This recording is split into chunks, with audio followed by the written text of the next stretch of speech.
آقا کائنات صلی اللہ علیہ وسلم کی حدیث قدسی ہے جس میں فرمایا کہ یہ مخلوق اللہ کا کنبہ ہے، اگر ہمارے سارے اعضاء سلامت ہیں تو یہ اس کا کرم ہے، اگر اعضاء کسی کے سلامت نہیں تو اس کو بھی تو اسی رب نے پیدا کیا ہے جس رب نے ہمیں کامل پیدا کیا ہے، اگر وہ ہمیں ویسا پیدا کر دیتا تو ہم اس کا کیا کر لیتے۔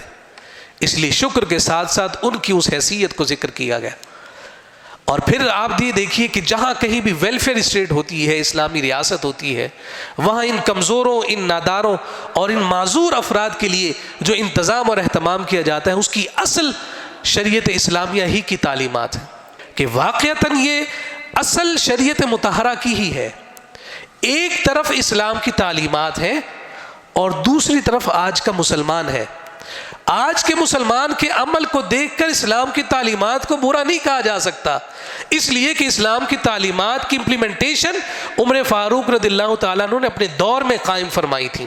آپ ایک مقام سے گزر رہے ہیں اور آپ نے دیکھا کہ ایک شخص جو ہے وہ الٹے ہاتھ سے کھانا کھا رہا ہے۔ آپ نے فرمایا کہ اللہ کے بندے سیدھے ہاتھ سے کیوں نہیں کھاتا؟ تو اس نے کہا کہ میرا سیدھا ہاتھ مشغول ہے، یعنی مصروف ہے۔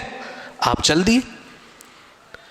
ایک اور مقام پر پھر دوبارہ اس کو دیکھا تو وہ الٹے ہاتھ سے کھا رہا ہے۔ آپ نے پھر دریافت کیا، اس نے کہا کہ میرا ہاتھ جو ہے وہ مصروف ہے۔ تیسری دفعہ جب یہی معاملہ ہوا تو اس نے چادر ہٹائی تو دیکھا کہ بازو کٹا ہوا تھا۔